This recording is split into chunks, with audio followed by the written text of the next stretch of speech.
because these are just ordinary people having these experiences. They come back, they wake up, they say, oh, I have to change my life. What do I change?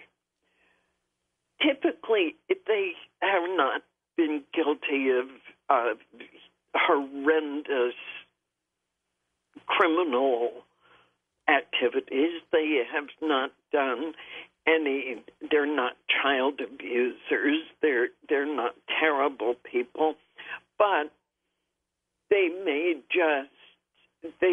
have a drinking problem, or they may occasionally have a beer and they think that's a drinking problem, but they will stop having the beer.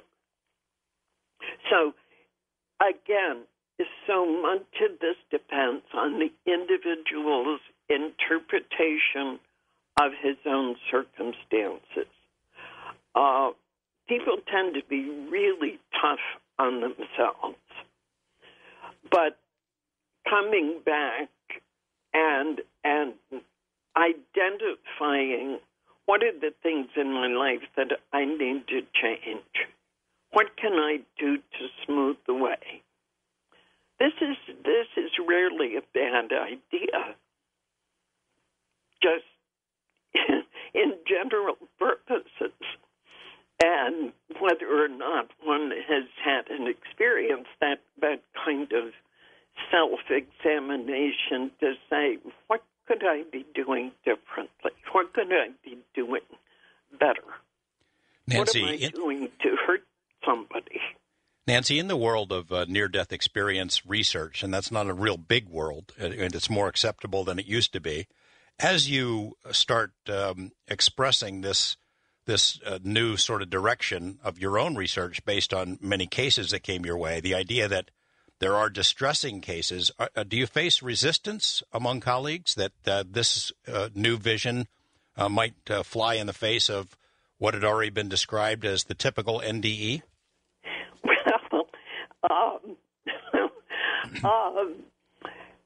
Yeah, you could say so. If you think about it, back in when the world was first hearing about near-death experiences at all, the general response was we were coming as a culture out of a time when death had simply been sequestered. It had moved out of the home into the hospital. People were just denying death left and right. And suddenly into this come the glorious stories of heavenly NDEs. And the response of the public, the response of audiences was a kind of, they would almost stop breathing. There was such hope. People saying, oh, my mother died. Do you think she might have experienced something like this? Oh, my child just died. Do you think he went to the light? The hope was, I can't begin to express it.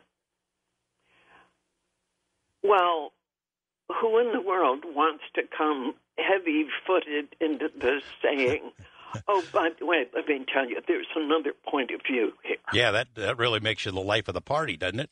Oh, let me tell you, life of the party indeed.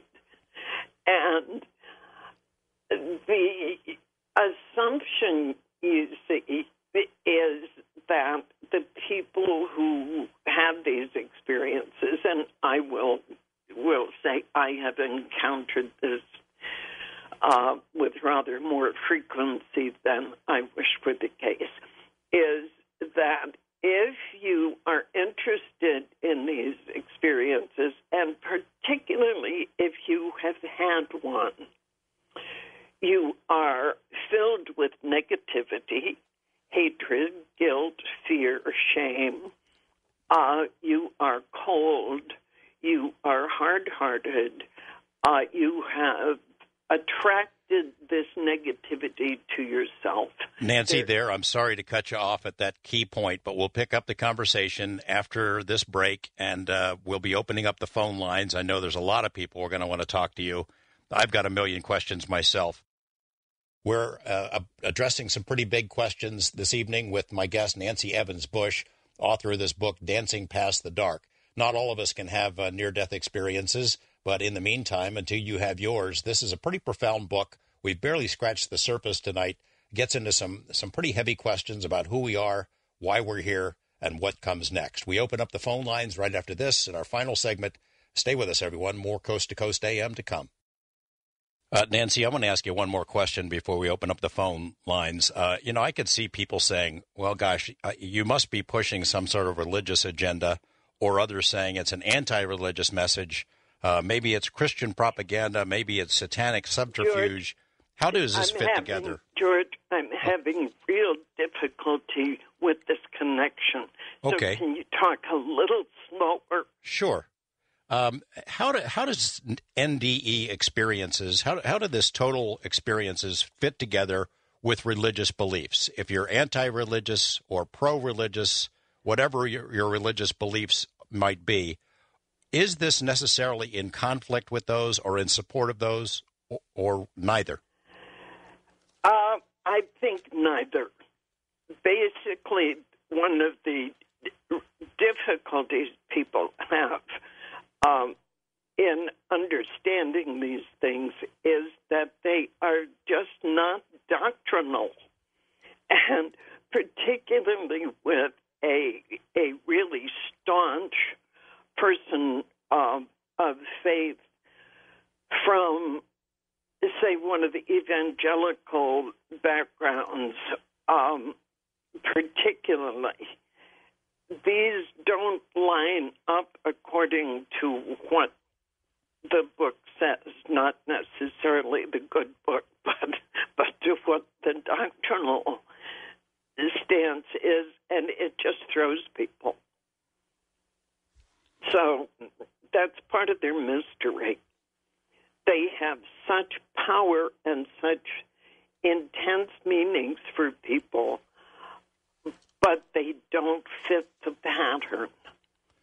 Does it transcend, then, preconceived religious ideas? Say there's a fundamentalist who has this experience. That changes, then?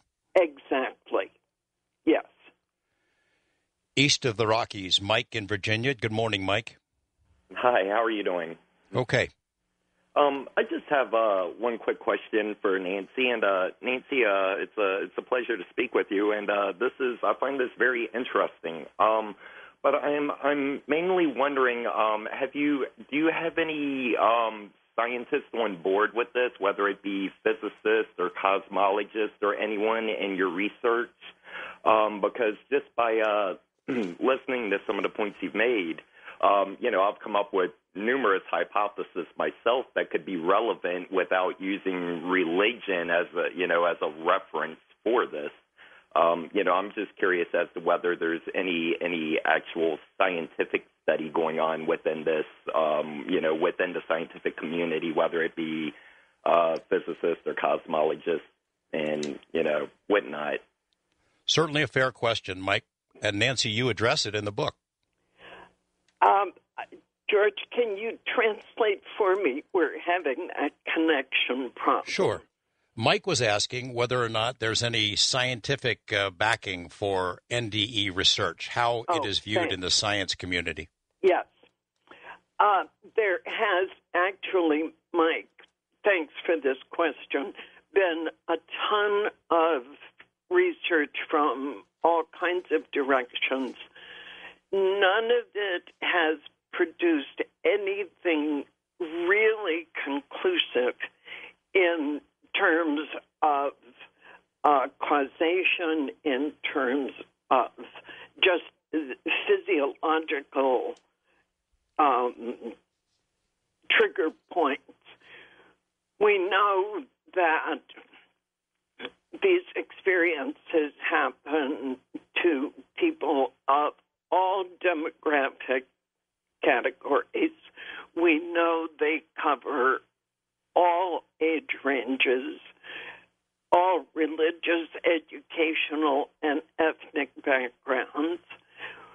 There have been, I think it's something like 26 different potential physiological characteristics that have been proposed as explanations, typically, for example, lack of oxygen, temporal lobe seizures, a whole range of potential explanations, none of which has ever proven adequate to explain everything about NDEs and what precipitates them.